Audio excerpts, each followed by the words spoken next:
Halo Sobat Joker, kembali lagi bersama saya Jelas Joker yang akan mereview beberapa saham swing trade yang ingin kita update bagaimana potensi kedepannya dikala pasca FTSE yang sudah dilakukan.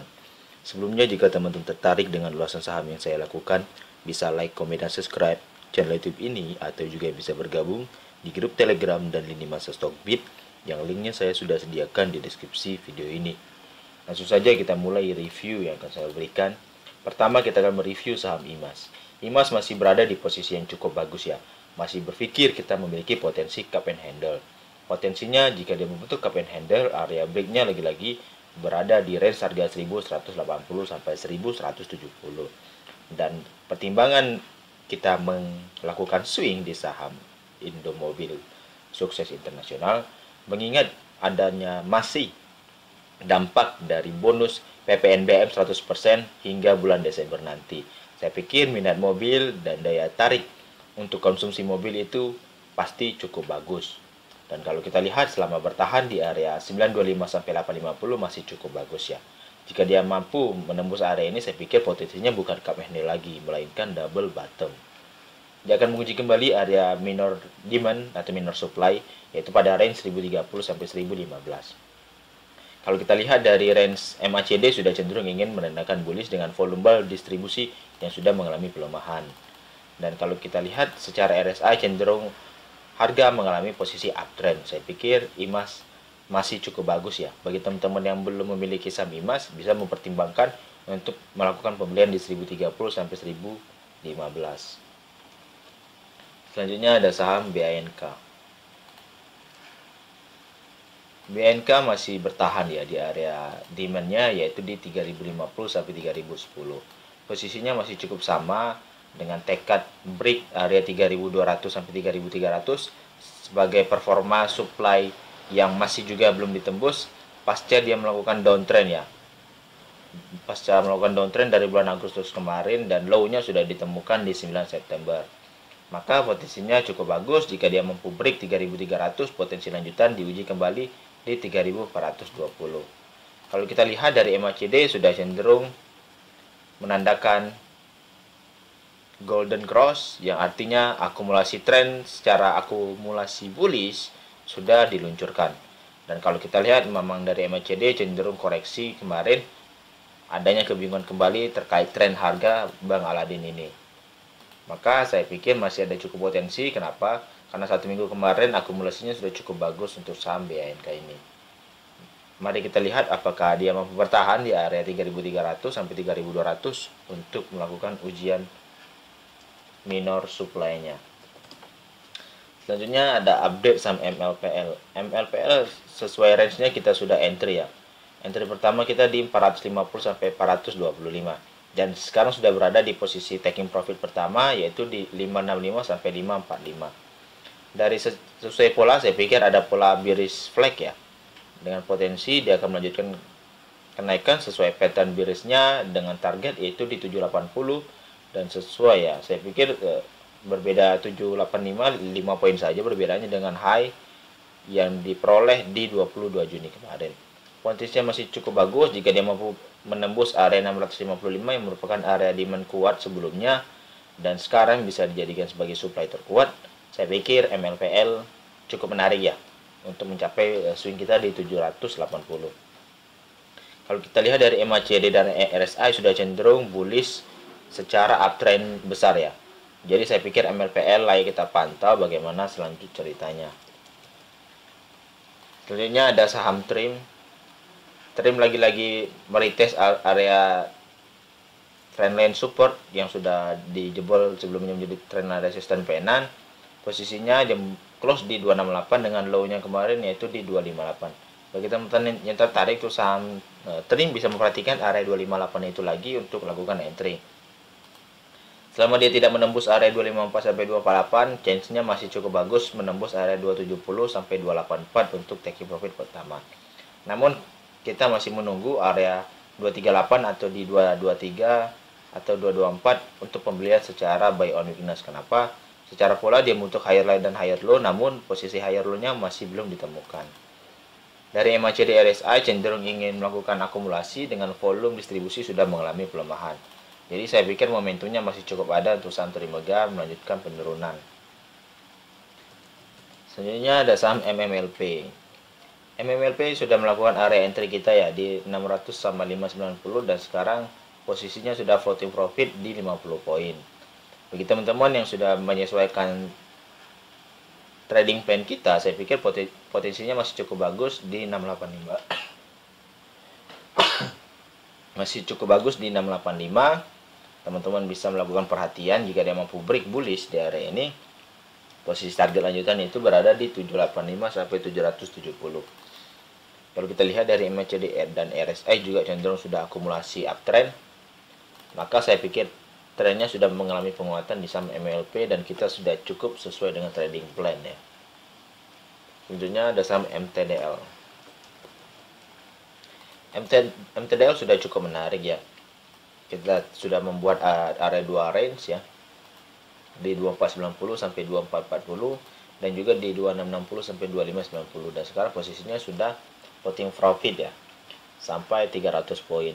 Posisinya masih cukup sama. Jika dia mampu break area 3000, teman-teman bisa melakukan sell on strength dan biarkan floating profit ke arah yang tertingginya. Karena kalau kita melihat target secara Fibonacci, saya pikir cukup menarik juga kalau kita ambil dari high-nya ini di 3200 secara high-nya, maka posisi secara Fibonacci itu bisa lanjut ya sampai 3700-an. Saya pikir cukup menarik. Mengapa cukup menarik? Karena jika dia mampu melewati area 3000 dan area 3000 ini nantinya bisa dijadikan area demand, saya pikir area 3700 itu masih sangat mungkin untuk digapai. Dari MTDL, RSI dan juga MACD-nya cenderung akumulasi uptrend. Saya pikir trennya sudah cukup bagus di saham MTDL swing ini. Selanjutnya ada saham BBYB. BBYB masih sesuai skenario kita, entry di 1330 dan second chance entry yaitu di 1460 atau melakukan buy on breakout ya secara break bullish-nya. Posisinya hampir sesuai dengan taking profit yaitu di 1660. Namun high-nya kemarin itu di 1640, hanya berbeda 10 poin. Dan kita masih menunggu juga jika diberi kesempatan untuk melakukan entry di area gap ya di 1235 sampai 1210. Kalau kita lihat dari MACD RSI cenderung sudah melakukan ingin bullish dengan akumulasi distribusinya sudah mengalami pelemahan ya. Distribusi sudah mengalami pelemahan. Dan saya pikir apakah chance menutup demand gap ini masih sesuai, layak kita tunggu. Tentunya kita akan membahas PRDA, salah satu saham yang lagi-lagi bertahan ya di area minor supply-nya yaitu di 7425. Jika tercapai di 7800 sampai 7675, teman-teman sudah bisa melakukan take and profit. Secara MACD dan RSI masih cenderung uptrend, namun distribusi di Jumat terakhir itu kita patut waspada ya. Apakah posisi 7425 sudah layak kita untuk lakukan sell on strength? Mari kita pertimbangkan sesuai trading plan yang teman-teman ambil, karena saya pikir saya belum pernah memiliki posisi stop loss ya di sampel dia. Teman-teman bisa ambil posisi taking profit secara optimal jika ragu ya.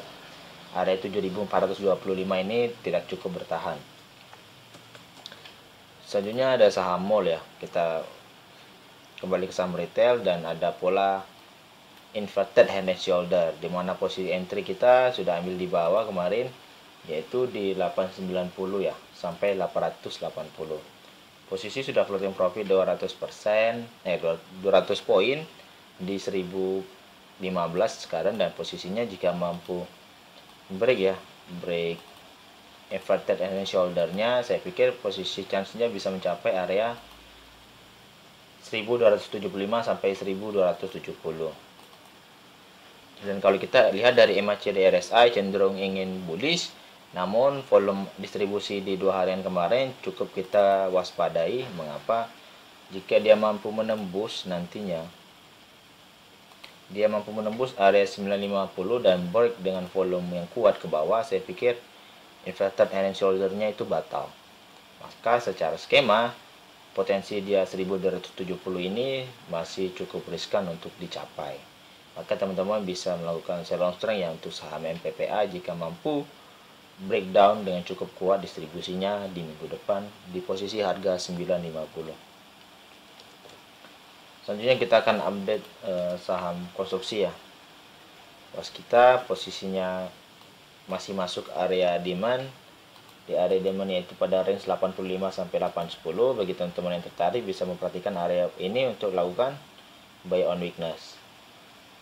Dan saya pikir sesuai skema kita bisa entry di 870, taking profit di 890 dan taking profit kuda yaitu di 910 jika teman-teman ingin lakukan fast trend. Namun secara pola saya pikir masih cukup riskan untuk saham kita. Kenapa? Secara area low-nya sudah disentuh satu kali dan dimulai dengan pola morning star. Dimana posisi morning star ini seharusnya dia membentuk pola candle reversal yang sudah cukup bagus dan kemarin sudah tercapai ya di 910. Area 910 sudah cukup bagus dan dia ingin menguji memang area 955, namun tidak capai karena volume distribusi di satu minggu yang terakhir itu cukup besar di saham kita. Jadi lah kita pantau dulu untuk saham kita apakah dia berpotensi membentuk pola double bottom. Dia akan menyentuh area 735 sampai 720 kembali. Baik, kita simak bersama ya. Selanjutnya ada saham Adikarya. Di lain pihak ya, Adikarya masih membentuk posisi uptrend, dia mampu melewati area 830 dan juga 820 merupakan area supply yang cukup kuat. Dan ketika sudah di break dan sudah di retest, posisinya akan lanjut ya menuju area 950 merupakan area minor supply di sini. Karena di sini ada area base dan di retest kembali pada tanggal 24 sampai 23 Mei. Jika area 950 ini mampu bertahan dan break dengan cukup bagus menuju atas, maka posisinya bisa lanjut ke area 1085 sampai 1055. Secara MACD dan RSI cenderung uptrend strong dan saya pikir momentumnya masih cukup bagus di saham Adi. Selanjutnya ada saham Wika. Wika berhasil membentuk pola, saya pikir cup and handle, tetapi handle-nya di sini dengan posisi dia akan menguji ya area 1160 untuk break bullish, targetnya masih ada di 1245 sampai 1365. Namun teman-teman bisa perhatikan area 1100 sampai 1090 ini merupakan break bullish yang merupakan area demand yang sudah bertahan dijadikan area supply. Secara MACD dan RSI cenderung uptrend strong juga seperti yang halnya didapatkan oleh saham Adi. Jadi saya pikir kita pantau dulu untuk saham Wika bagaimana posisinya. Jika teman-teman tertarik bisa entry ya di 1100 sampai 1090 atau jika dia terkoreksi teman-teman bisa entry. Namun teman-teman bisa memperhatikan area 995 sampai 955 untuk second chance entry di posisi terbaik. Selanjutnya kita akan update lagi saham telekomunikasi yaitu Friends sudah menguji area bottomnya di area 110 sampai 109, posisinya sudah uptrend di 128. Target kita masih cukup sama di area 500 dengan area break bullish itu di 139. Secara MACD dan RSI sudah golden cross, saya pikir momentum uptrendnya sudah cukup menguat ya. Jadi kita simak sama potensinya menuju area 150 untuk saham Friends. Selanjutnya ada saham Penan dari PMMP, posisinya dia sudah false break. Teman-teman bisa menunggu area 475 sampai 470 jika memang minggu depan itu false break. Namun jika tidak false break masih ada potensi menuju area 580 sampai 565 dengan target profit optimal yaitu di 600. Secara pola MACD dan RSI cenderung sudah akumulasi memang, namun akumulasinya sudah mengalami pelemahan kembali karena distribusi di 17 September dan 16 September itu masih cukup besar. Selanjutnya ada saham MTEK. MTEK kita masih menunggu ya. Area 1880 sampai 1835 jika dikasih posisi murah kita bisa entry dan juga bisa di-entrykan di 1680 sampai 1630. Saya pikir posisinya masih cukup sama ya. Dia membentuk pola double bottom, dia sudah menguji area demand satu kali, dia retest area supply namun tidak mampu ditembus, maka skemanya seharusnya dia jatuh di 1660 yang merupakan area demand terkuat karena sudah diretest satu kali di 27 Januari 2021. Maka untuk retest kedua saya pikir sudah cukup kuat ya sebagai area pantulan pullback untuk saham NTEC. Selanjutnya kita akan update saham satu umat, yaitu adalah saham Agro. Agro lagi-lagi tidak mampu bertahan di area 2410. Chance kita masih cukup bagus untuk entry di posisi murah. Kita masih berharap di area 2010 sampai 1900. Teman-teman bisa melakukan pembelian pertama di 2130 mengingat ada area pola reversal di 1 minggu terakhir. Tetapi kita masih menginginkan memang posisi harga murah ya di 2010 sampai 1900, dan patut teman-teman ingat akumulasi yang sudah dilewati 1 minggu kemarin terhapuskan oleh distribusi di Jumat sore. Dan juga saya pikir momentum RUPS di akhir September ini masih cukup menjadi kaca untuk Agro bagaimana ke depannya. Selanjutnya ada tambahan ya untuk saham swing kita, yaitu adalah BBRI. BBRI sudah masuk di area supply gap-nya atau demand gap sudah terpenuhi, dan area 3630 sampai 3590 cukup bagus untuk kita lakukan entry. Posisi swingnya saya pikir targetnya bisa mencapai area supply gap yaitu di 4100, atau jika sesuai pola bearish channel posisinya bisa mencapai 4710. Maka layak kita pantau untuk saham BBRI dengan area chance ya. Jika kita entry di area 3600 ini posisi floating profit ya. Jika kita menunggu area 4300 sebesar 20%. Dan kalau kita lihat jika 4730 bisa mencapai 30% lebih. Jadi saya pikir layak menarik ya untuk kita entry di saham BBRI. Sekian dulu dengan ulasan saham dan update terkait saham swing trade dengan tambahan BBRI hari ini. Semoga pandangan swing trade kita masih cukup bagus ya dan sesuai analisa kita bersama. Sekian dulu dengan ulasan saham ini. Jika teman-teman tertarik bisa like, komen, dan subscribe, atau juga bisa bergabung di grup Telegram dan lini masa Stockbit yang linknya saya sudah sediakan di deskripsi video ini. Saya ucapkan terima kasih.